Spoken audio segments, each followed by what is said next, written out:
여러분 안녕하십니까? 여디디아와 함께하는 하늘 은하수 라디오에 오신 모든 분들을 진심으로 환영합니다. 오늘은 착취에 대한 견책이라는 제목으로 이야기를 나누어 보겠습니다.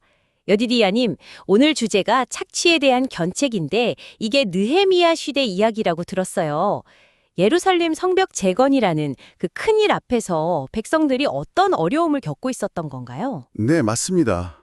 그때가 예루살렘 성벽을 다시 쌓던 좀 혼란한 시기였어요. 페르시아 제국 아래에 있었고요. 네. 근데 엎친 데 덮친 격으로 흉작까지 들어서 곡식이 아직 부족했습니다. 일부 사람들은 또 이기적으로 행동했고요. 식량난이 심각했군요. 네, 그래서 가난한 사람들은 정말 비싼 값에 식량을 구해야 했고 또 페르시아 왕에게 내야 할 세금도 있었거든요. 세금까지요. 그럼 돈을 빌려야 했을 텐데요? 그렇죠. 높은 이자를 주고 돈을 빌릴 수밖에 없는 상황이었어요. 근데 더 안타까운 건 같은 유대인 중에서 좀 여유 있는 사람들이 이 상황을 이용해서 돈을 번 거예요.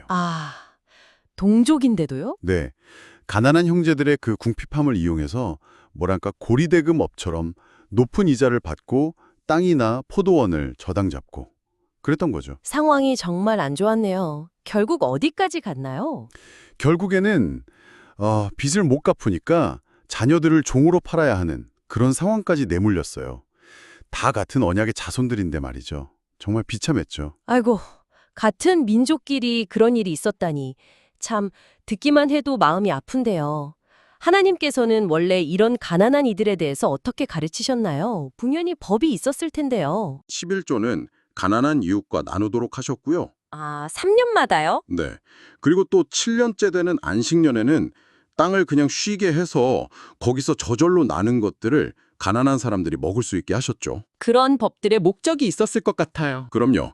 이게 그냥 돕자는 차원을 넘어서 모든 것의 진짜 주인은 하나님이시라는 걸 기억하게 하려는 거였어요.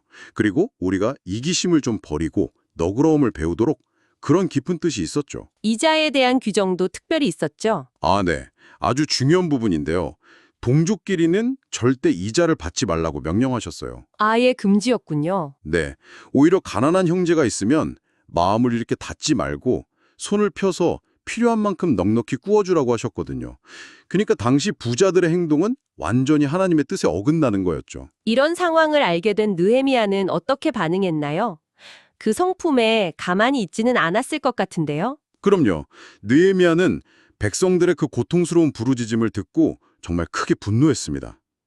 이건 그냥 넘어갈 문제가 아니라고 생각한 거죠. 하나님의 공의가 무너지는 상황이니까요. 그래서 어떻게 했나요? 바로 행동에 나섰습니다. 귀족들, 지도자들을 불러 모아서 아주 강하게 꾸짖었어요. 백성들 앞에서요. 공개적으로요? 어떤 점을 지적했나요? 네, 그들의 잘못이 얼마나 큰 죄인지를 깨닫게 하려고 과거에 이스라엘이 유다 동족을 노예로 삼으려다가 선지자 오뎃한테 책망받고 들려보냈던 역사 이야기까지 꺼냈어요. 과거의 사례를 들었군요. 네, 그러면서 자신은 총독인데도 그 권한으로 받는 녹봉조차 백성들에게 부담 줄까 봐 받지 않고 오히려 내 돈 들여서 가난한 사람들 돕고 있지 않냐, 이걸 딱 보여주면서 지도자들의 이기심을 질책한 거죠. 모범을 보인 거예요. 정말 대단한 지도자네요. 그래서 구체적으로 뭘 요구했나요? 당장 그 착취를 멈춰라. 그리고 부당하게 빼앗은 땅, 돈 다 돌려줘라. 그리고 앞으로는 절대 이자 받지 마라. 이렇게 강력하게 요구했어요. 그리고 하나님의 이름으로 맹세하라고까지 했죠. 지도자들의 반응은 어땠어요? 놀랍게도 그들이 잘못을 인정했어요. 변명하지 않고 느헤미야가 말한 대로 하겠다고 맹세까지 했습니다. 와, 정말 극적인 변화네요. 공동체에 큰 영향이 있었겠어요. 네, 엄청난 변화였죠. 지도자들이 회개하고 행동으로 옮기니까 백성들이 하나님을 찬양하고 그 말씀대로 살기 시작했어요. 갈등과 분열이 치유되고 공동체가 다시 하나가 된 거죠. 그래야 성벽 재건도 제대로 할 수 있으니까요.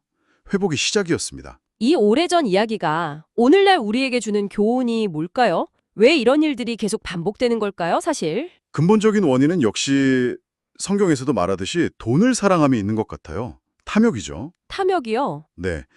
안타깝지만 오늘날에도 이런 모습은 여전하잖아요. 부당한 방법으로 이익을 챙기고 약자의 어려움을 이용하는 일들, 품꾼의 싹쓸 떼먹는 문제 같은 것도 비슷하고요. 그렇죠. 더 마음 아픈 건 하나님을 믿는다고 하는 사람들 사이에서도 이런 일이 일어날 수 있다는 거예요. 그러면 그건 개인의 문제를 넘어서 신앙 공동체 전체에 나쁜 영향을 주게 되죠. 정말 중요한 지적이네요. 그럼 이 이야기를 통해 우리가 꼭 붙잡아야 할 교훈, 또 어떻게 적용해야 할지 좀 더 말씀해 주시면 좋겠어요. 네, 핵심은 이거 같아요. 우리가 정말 하나님을 경외한다면 불이한 이익보다는 공정함과 자비를 선택해야 하는 것. 남에게 대접받고자 하는 대로 너희도 남을 대접하라. 는 황금률. 이걸 기억해야 합니다. 황금률이요? 네. 다른 사람의 약점을 이용해서 얻는 이익은요, 결국엔 영적으로는 엄청난 손해를 가져오는 거예요. 하나님의 그 감동을 느끼기 어렵게 만들죠.